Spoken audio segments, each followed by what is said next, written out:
Hoy corresponde mostrar los videos de los trabajos prácticos número 8 y número 9 de aparato reproductor macho y hembra. Veremos entonces los órganos que forman parte de estos aparatos.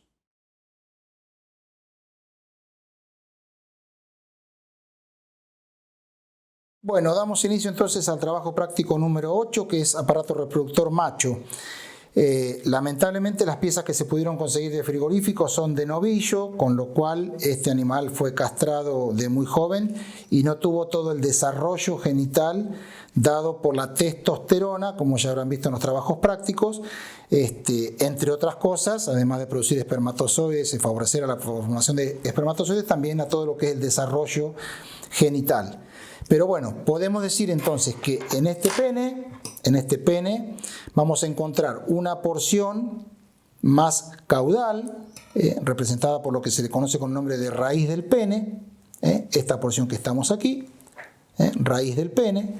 Luego un cuerpo del pene, serían estos dos límites, toda la porción más larga, la porción que continúa con esa raíz del pene. Y finalmente el glande del pene.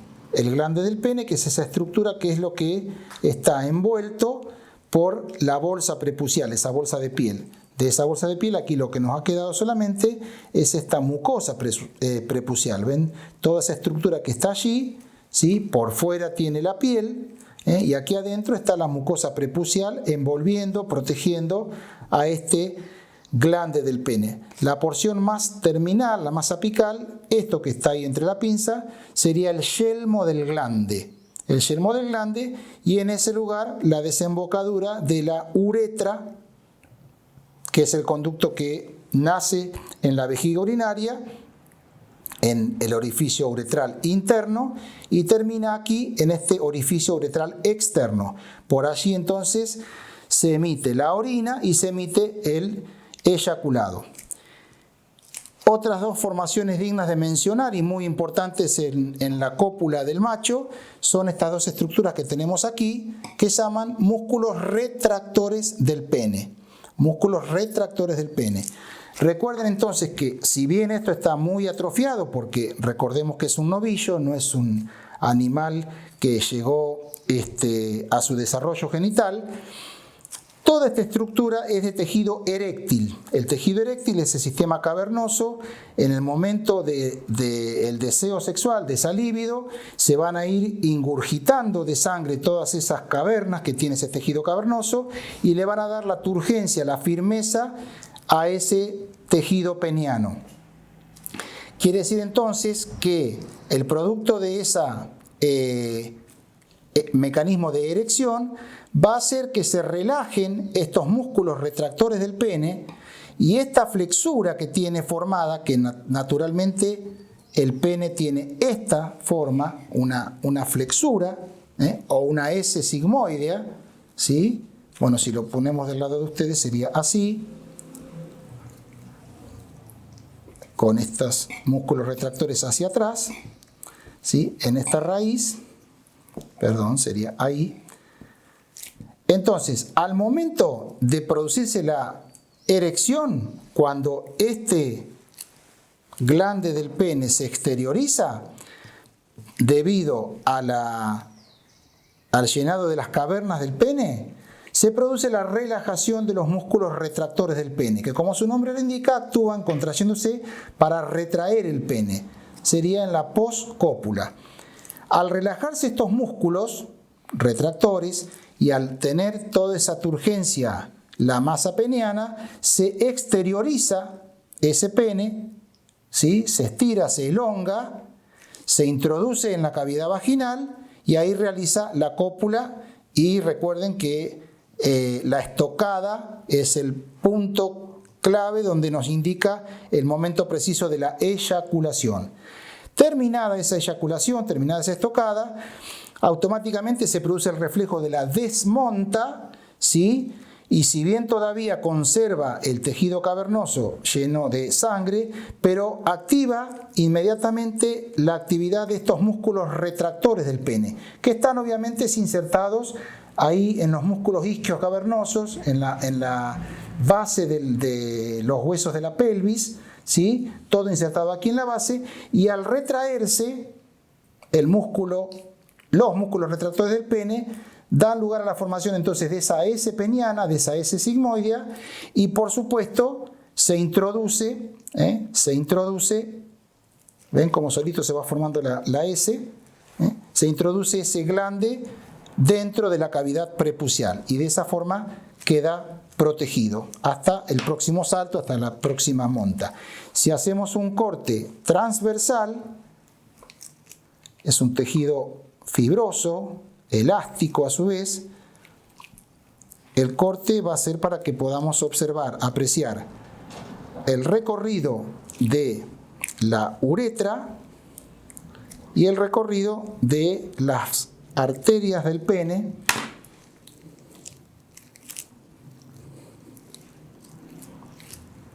que son entonces las que participan en ese mecanismo de la erección.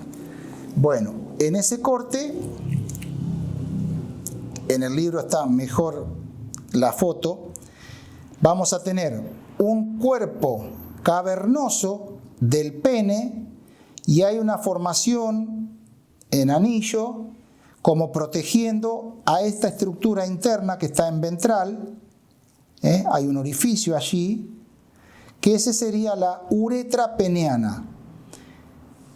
Piensen que si todo este tejido eréctil está ingurgitado de sangre, si no tuviera un tejido cavernoso propio de la uretra, por eso se llama cuerpo cavernoso de la uretra, al momento de pasar el volumen eyaculado, la misma erección comprimiría y colapsaría esa uretra, con lo cual ese cuerpo cavernoso de la uretra le da una protección y permite que entonces por ahí, por ventral, como lo ven ahí donde se mete la pinza, por ahí discurre el volumen eyaculado, o el líquido eyaculado. Fíjense, espero que se pueda apreciar, hay dos orificios muy chiquititos a los lados, esos serían los orificios de las arterias. Repito, como esto es un novillo, hay poco desarrollo, pero seguramente en el libro lo podemos apreciar con mejor claridad. Aquí también tenemos que en la raíz del pene, ahí está la presencia de la uretra. ¿Ven ahí cómo se mete la pinza en esta uretra? ¿Sí? Que esto va a terminar finalmente desembocando, como dijimos, aquí en el yelmo del glande. ¿Sí? Bien. En otro video le vamos a mostrar testículo y escroto.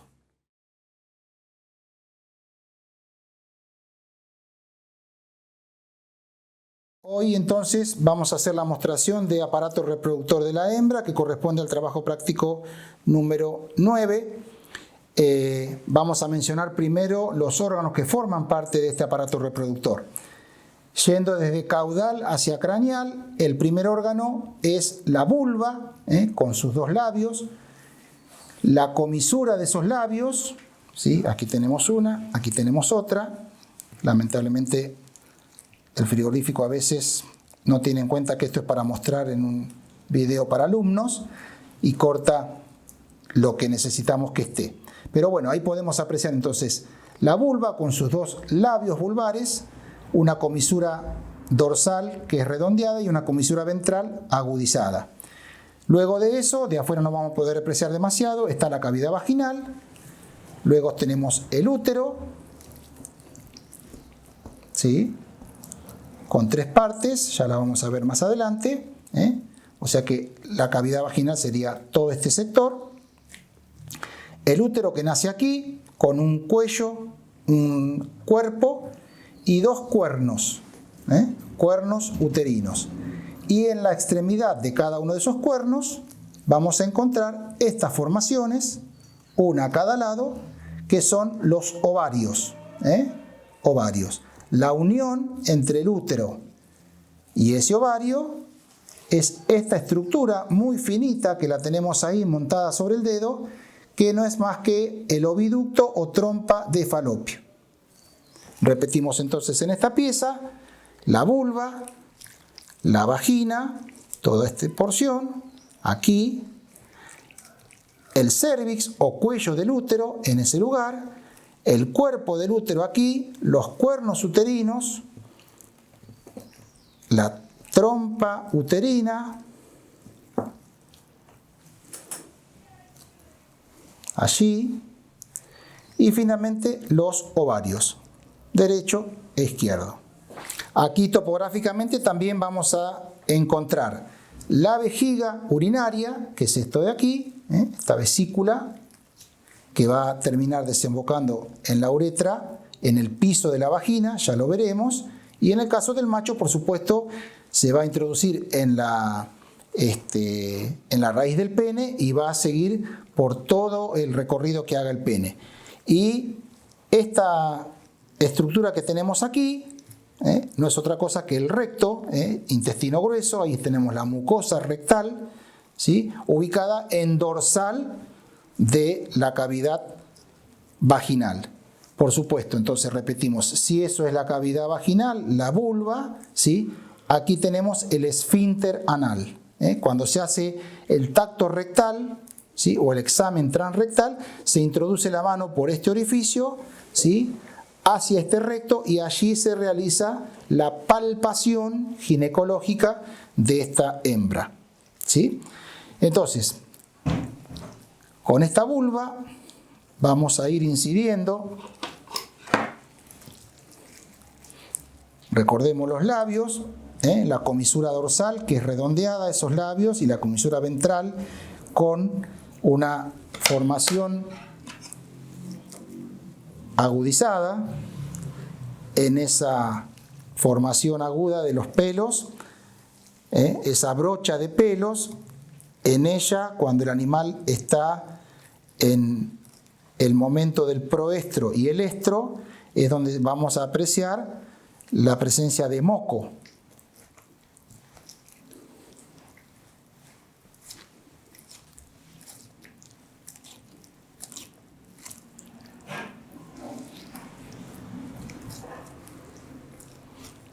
Ahí estamos incidiendo entonces la cavidad vaginal. Esto es tejido muy fibroelástico. Aquí también, como veíamos en tejido muscular, estas paredes son de músculo liso.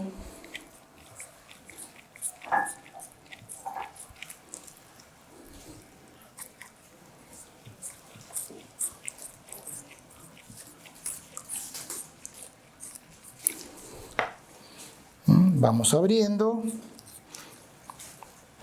nos estamos dirigiendo hacia craneal por el techo de la cavidad vaginal.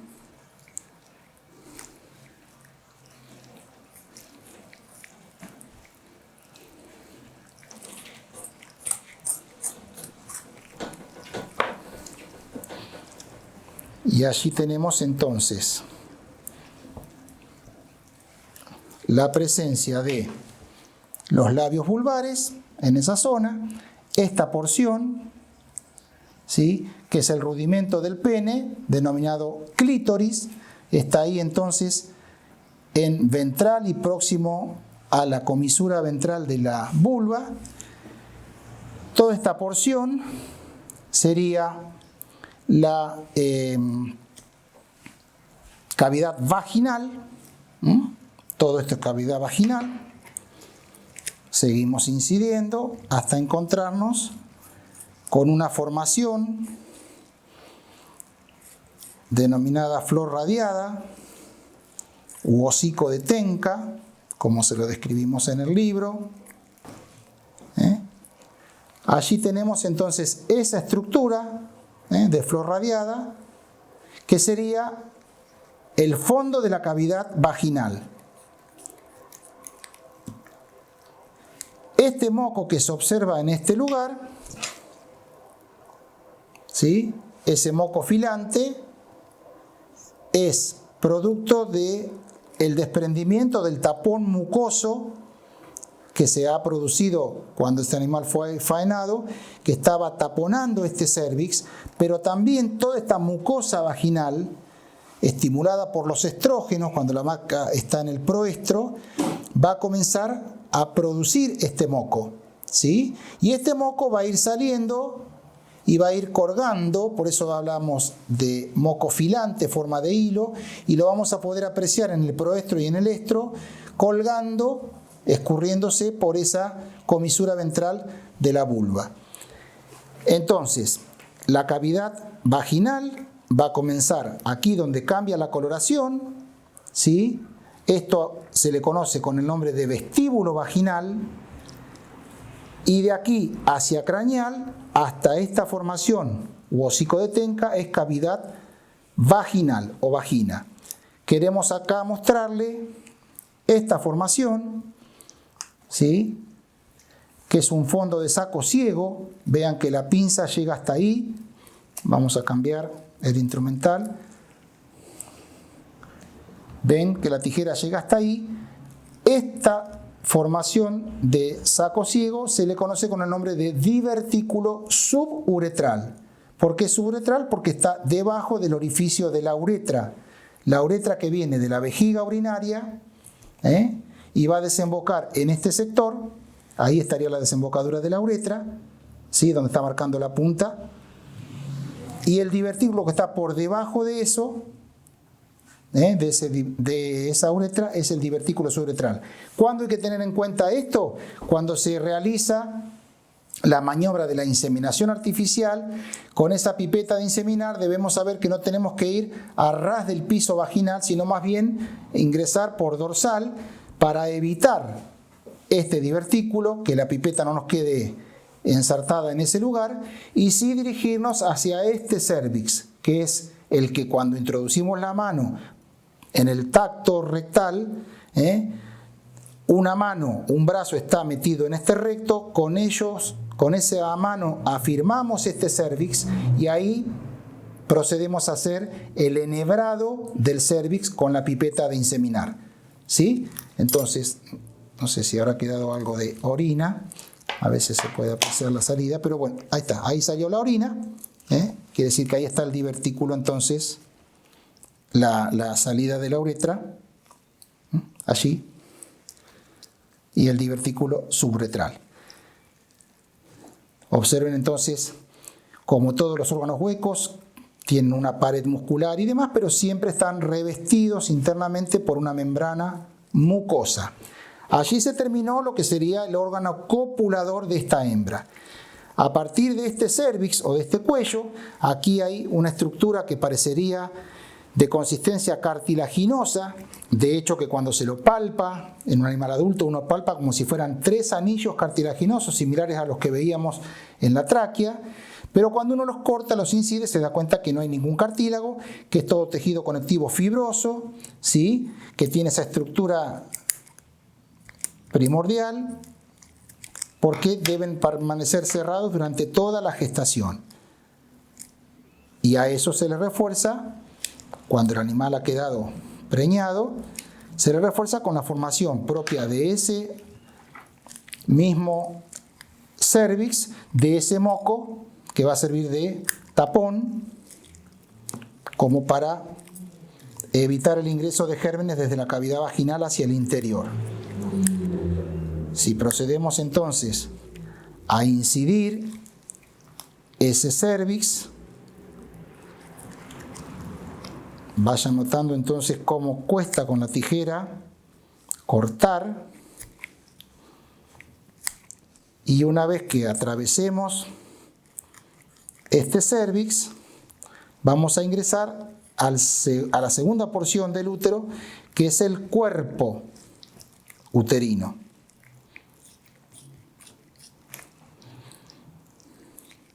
Entonces repetimos, tenemos cérvix, ven ahí esas estructuras que de afuera se palparían como anillos, los 3 anillos del cérvix, 1, 2 y 3, y ni bien atravesamos ese cérvix, fíjense cómo cambió acá la consistencia, ya cuesta menos cortarlo. Ahí tenemos la presencia del cuerpo uterino, que desde afuera parece mucho más corto de lo que en realidad es.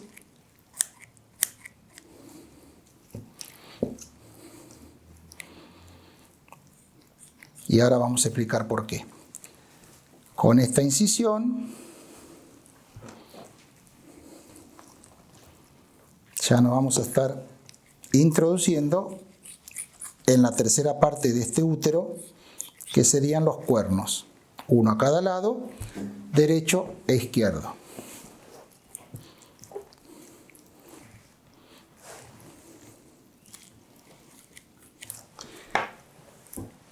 Entonces, repetimos.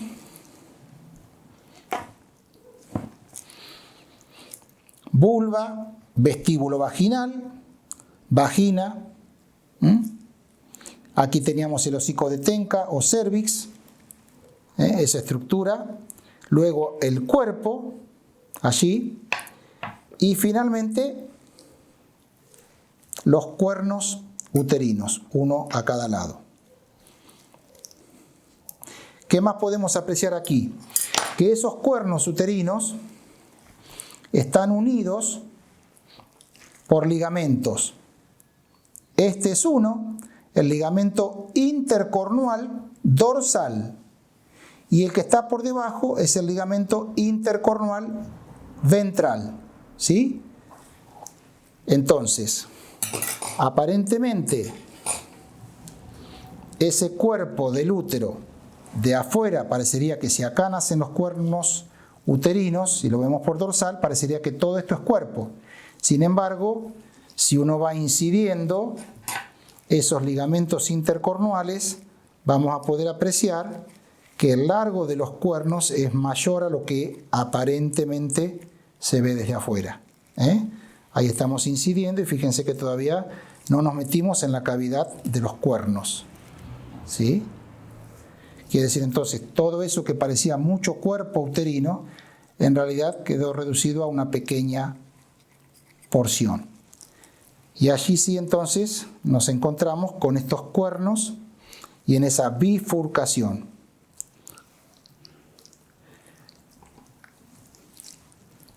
Estos cuernos uterinos en su interior, la mucosa que los reviste, que se denomina endometrio, va a ser la responsable de producir el licor uterino, va a ser la responsable de producir la prostaglandina F2-alfa, que de acuerdo a que quede o no preñado el animal, se va a liberar.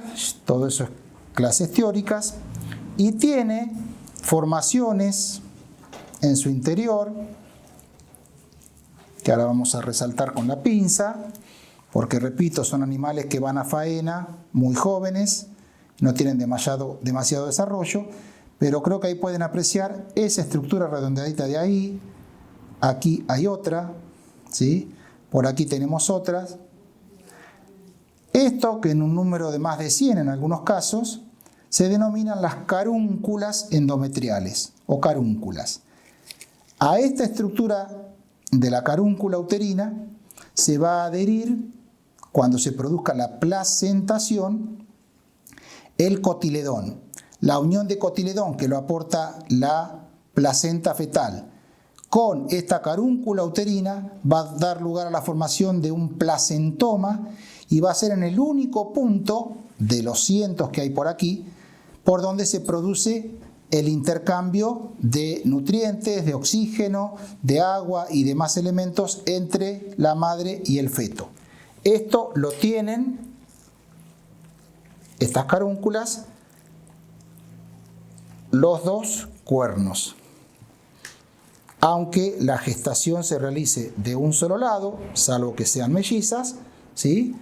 Pero bueno, estas carúnculas, que por supuesto por acción hormonal se desarrollan muchísimo más, ahí tenemos una, ahí tenemos otra, hay otra, ven ahí toda esa formación, todas las carúnculas.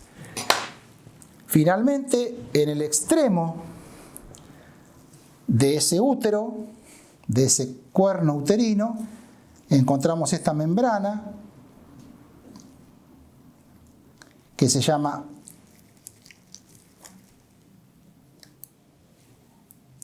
mesosalping,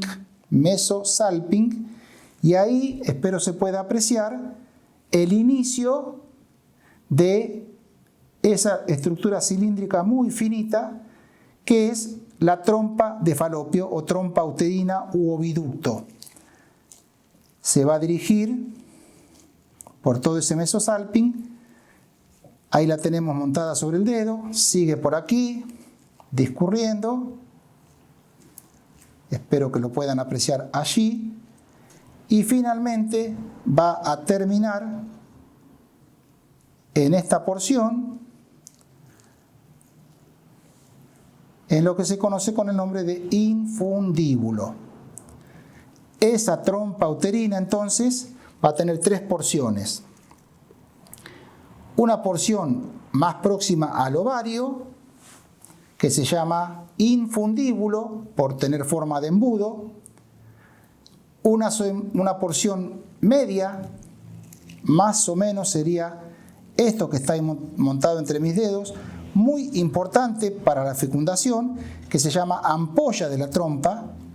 Y finalmente la porción que la va a conectar con el útero, esta porción de aquí, que se llama istmo.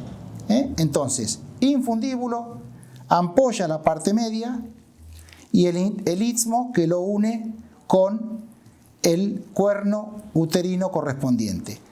Dijimos que es importante esta estructura media, este tercio medio, ampolla, porque es en el único punto donde se realiza la fecundación, la unión del óvulo con el espermatozoide. Producido ahí esa fecundación, está unos días, comienza a desarrollarse y cuando está en estado de mórula comienza su migración, ¿sí?, por movimientos contráctiles también de esta pared, que como todo órgano tiene músculo liso, y va dirigiéndose esa mórula hacia la luz del cuerno uterino. En ese cuerno uterino inicialmente, como todavía no hay una formación placentaria, lo va a estar recibiendo el líquido uterino, licor uterino, leche uterina, producido por este endometrio, que le va a dar no solamente alimento, sino le va a dar una protección.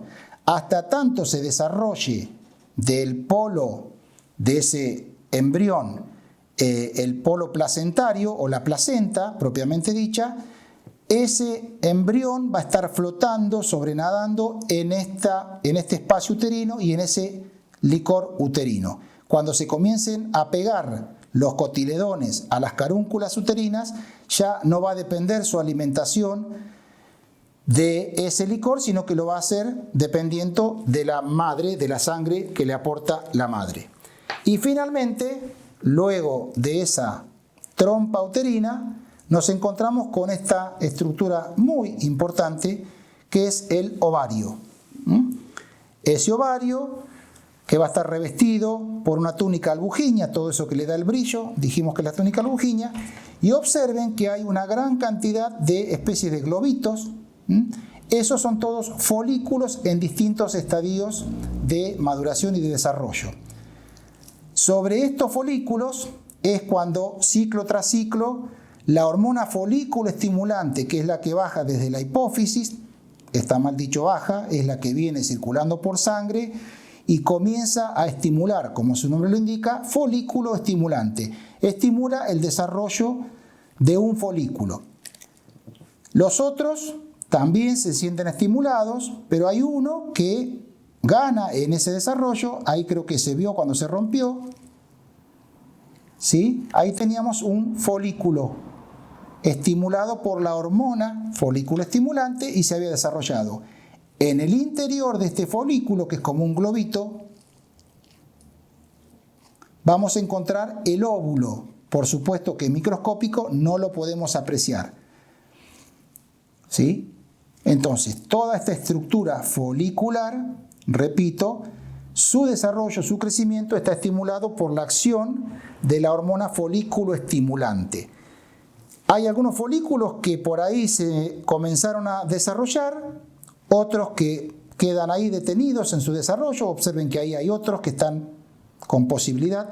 Y si no llegan a desarrollarse, se forma lo que se llama cuerpo blanco o cuerpo albicans. ¿Sí? Finalmente, si miramos el otro ovario, vamos a poder apreciar también la presencia de folículos que no se han terminado de desarrollar. Cuando se produce la ovulación, que sería la ruptura de esta pared, en el punto de ese ovario donde ovuló, se va a formar primero una pequeña hemorragia llamada cuerpo rojo. De ese cuerpo rojo comienza a actuar sobre él la hormona luteinizante y va a convertir la misión que tenía ese folículo de producir estrógenos, va a comenzar a producir otra hormona que es la progesterona. Vean entonces en este ovario la presencia de folículos que no fueron en este ciclo al menos estimulados, pero sí hubo aquí una ovulación, y la formación de toda esta estructura, que ahora cuando incidamos vamos a ver el color.